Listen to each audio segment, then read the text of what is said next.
Halo Fitness Mania, kembali lagi bersama saya Coach Halim Chiang. Kali ini saya akan membahas seperti yang teman-teman bisa lihat di sini adalah bagaimana memastikan pembakaran lemak terjadi saat kita olahraga.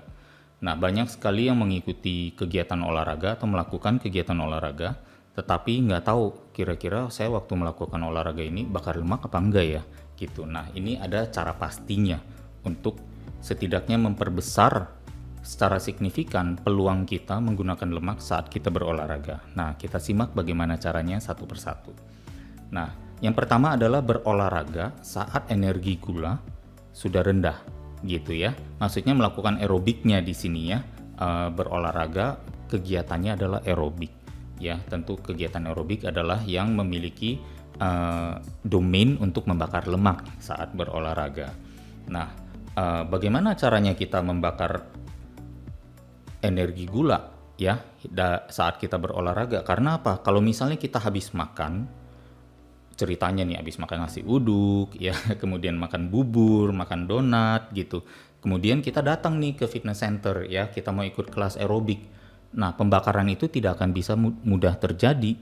Karena apa? Gula yang tadi masuk dari donat dan dari nasi itu, atau dari bubur, atau dari tepung, itu yang harus dibakar terlebih dahulu gitu untuk bisa tubuh mengakses lemak yang ada. Nah, bagaimana caranya kita membakar cadangan gula supaya menjadi lebih rendah agar waktu kita aerobik gampang di menit-menit awal sudah mengakses lemak yang ada di dalam untuk memang tujuan kita bakar.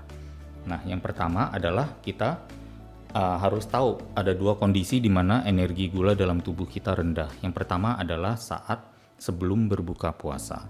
Nah, kebetulan sekali kita sekarang ini sedang menghadapi bulan puasa, kita juga bisa melakukannya. Ceritanya ini memberikan inspirasi kepada teman-teman untuk melakukan kegiatan aerobik lebih kurang setengah jam sebelum berbuka.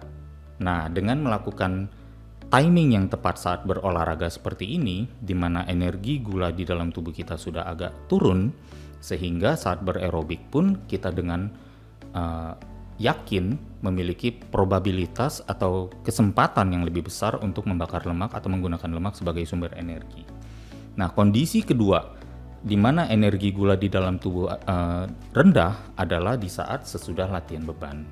Nah, kalau misalnya teman-teman mau coba lagi untuk misalnya yang tidak berpuasa ya, bisa mencoba melakukannya dengan misalnya pagi sudah makan, siang sudah makan ya, energi gula di dalam tubuh sudah banyak, kita perlu membakarnya dulu dengan lakukan aktivitas latihan beban. Karena aktivitas latihan beban membakar cadangan gula yang ada di dalam tubuh kita. Gula yang tersimpan, karbohidrat yang masuk ke dalam tubuh adalah gula yang tersimpan ya, bisa aja di dalam otot, dan kalau sudah berlebih dan otot sudah tidak mampu menampungnya, maka dia akan dikonversikan, gula-gula tadi akan dikonversikan menjadi lemak tubuh. Nah, kalau kita sudah melakukan aktivitas latihan beban, karena latihan beban adalah aktivitas yang mengosongkan atau mengurangi atau membakar gula yang ada di dalam otot, kondisi tersebut mirip dengan saat kita sebelum berbuka puasa. Jadi kita bisa menggunakan strategi ini untuk mencoba mendapatkan pembakaran lemak saat aerobik yang lebih baik ya. Jadi latihan beban dulu baru aerobik, atau sebelum berbuka puasa, atau sebelum sarapan, atau bagi teman-teman yang melakukan intermittent fasting ya, berarti misalnya buka puasa jam 12 makan siang. Nah, berolahraganya setengah jam di jam 11 misalnya ya. Jam 11 sampai 11.30 selesai olahraga ya, dipuasakan lagi setengah jam baru jam 12-nya makan. Nah, kira-kira itu mungkin waktu yang ideal untuk mendapatkan pembakaran lemak saat olahraga sebelum berbuka. Dan pastinya saat kita melakukan kegiatan olahraga dan pas mau berbuka puasa atau saat mau makan, kita juga udah kepikiran, tadi kan baru bakar lemak, jangan menumpuk lemak baru dong.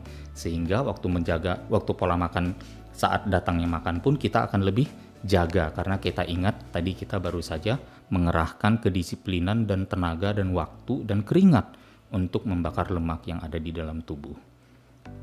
Nah, yang kedua adalah tentunya meraih zona detak jantung yang membakar lemak.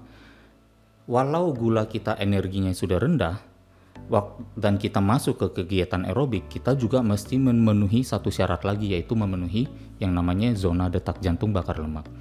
Seperti kita ketahui bahwa saat berolahraga, jantung kita berdetak memang lebih meningkat. Nah, ada zona atau rentang detak jantung di mana tubuh kita menggunakan lemak sebagai sumber energi. Nah, rentang itu adalah di mana? Kita coba pelajari bersama. Ya, yang pertama kita harus ketahui adalah tentu menghitung maksimalnya dulu.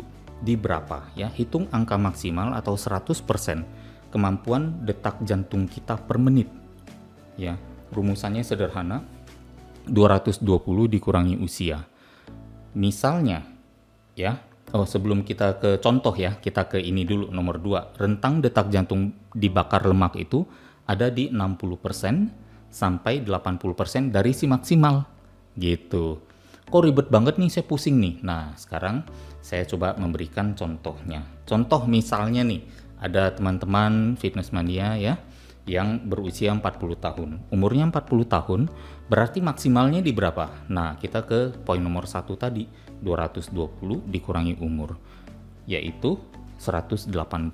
Dan itu adalah detak per menit. Nah, kalau kita udah dapatkan 100%-nya, apakah kita waktu olahraga harus sampai 100%, 180 detak per menit? Enggak, ya. Teman-teman kita yang berusia 40 tahun cukup melakukan antara 60% sampai 80%. Yaitu, kalau 60% dari 180 adalah 108 detak, dan 80% dari 180 detak per menit adalah 144 detak per menit. Nah, bagi pemula tentunya ya kita perlu ketahui juga, sadari sedikit bahwa di usia 40 tahun walaupun memiliki rentang bawah dan rentang atas, itu adalah zona antara 108 detak sampai 144 detak bagi sahabat-sahabat teman-teman yang berumur 40 tahun. Itu zona pembakaran lemak. Tetapi 40 tahun ada yang sudah advance, sudah terbiasa berolahraga, tubuhnya sudah lebih langsing, sudah berhasil transformasi fisik, maka dirinya memiliki allowance untuk lebih mendekati yang namanya 144 detak per menit tadi. Tetapi bagi pemula, teman-teman yang baru memulai, mungkin mendapatkan 108 saja sudah mulai kecapean. Nah, inilah yang perlu kita perhatikan, bahwa saat berolahraga pun ketahui kita kondisinya di mana. Bukan saja semata-mata umur 40 dengan umur 40 yang lain bisa memiliki kemampuan yang sama gitu. Patokan umur tetap harus dibedakan lagi pemula, intermediate, atau advance. Bagi yang pemula, saya sarankan mungkin mulai dulu 10 menit, 5 menit di 108 detak per menit. Atau di 60%-nya. Ya, kalau 108 nanti saya bicara hanya untuk yang 40 tahun gitu ya. Tapi kalau kita berbicara secara semua rentang umur, baik dari 20 tahun sampai 60-70 tahun, ya kita cari di 60%-nya dulu. Bagi pemula, deket dulu dengan 60% dan jangan lama-lama. Gitu. Kemudian bagi yang sudah pelan-pelan lama-lama lemaknya turun, stamina meningkat, mau ditingkatkan sedikit-sedikit menjadi 110 detak, 115 ya, atau di rentangnya di zigzag sedikit 108 sampai 120, lalu dibawa turun lagi ke 108, pelan-pelan aja ya. Dan itu harapannya akan membawa kita selama berolahraga aerobik tadi menggunakan lemak sebagai sumber energinya. Nah, fun facts-nya adalah bahwa misalnya nih, sekarang kita sudah hidup di zaman yang cukup modern ya, ketersediaan smartwatch juga sudah banyak dan sangat terjangkau. Jadi kita bisa sambil berolahraga dan memantau detak jantung kita dengan smartwatch, tidak lagi harus berpaku kepada misalnya peralatan tertentu yang ada sensornya. Kalau dulu beberapa tahun yang lalu sebelum ada smartwatch kita harus berpaku pada sensor ya. Tapi sekarang kita sudah begitu smartwatch sangat mudah didapat, terjangkau pula. Kita bisa menggunakan smartwatch kita dengan baik dan kita set waktunya, detak jantungnya supaya mungkin berbunyi kalau sudah di ambang batas atas ya, atau berbunyi apabila di ambang bawah. Jadi kita supaya ada safety net juga di sana. atau bahkan kita tentukan waktu olahraganya sehingga kita diingatkan juga untuk berbunyi atau bergetar supaya kita tidak olahraga berlebihan. Dengan demikian, kita selain mendapatkan efektivitas membakar lemak di saat aerobik, kita juga melakukannya dengan lebih safe atau lebih nyaman ya, dengan faktor safety yang tinggi. Dan ada satu lagi, berapapun kalori yang nanti teman-teman bakar di saat aerobik tadi dengan memenuhi syarat tadi ya, 2 langkah untuk memastikan pembakaran lemak saat berolahraga, terutama saat aerobik ya. Nah, kita bisa bilang nih, misalnya saat berolahraga ternyata kita aerobik membakar 180 kalori gitu.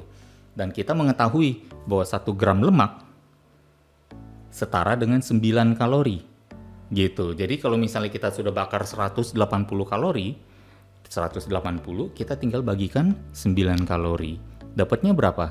Itu adalah bobot gram, 20 gram ya, angka 20 ya, 180 dibagi 9, 180 kalori yang dibakar saat olahraga, saat aerobik, dibagi 9 sebagai jumlah kalori per gram lemak. Maka kita dapatkan 20 gram lemak. Ya, olahraga capek-capek baru bakar 20 gram lemak. Sedikit ya. Nah, itu dia. Jadi kita harus lebih bijak dengan mengetahui hal-hal seperti ini, angka-angka yang membawa kita menuju kepastian dalam berolahraga dan akurasi dalam berolahraga. Kita juga semoga bisa mentransfernya ke akurasi, setidaknya mengetahui begitu lelahnya kita berolahraga, jangan kita sia-siakan dengan kita makan sembarangan ya, atau kita tidak jaga. Tetap kita harus jaga mulut kita ya, diberi sistem filter masuk makanan yang lebih bergizi. Demikian dari saya, semoga bermanfaat adanya. Di Binaraganet, kami selalu percaya bahwa setiap orang pasti bisa memiliki tubuh yang ideal dan sehat. Dengan subscribe, like, dan share video ini, Anda turut membantu membangun Indonesia sehat dan kuat. Salam jelas fitness, saya JP.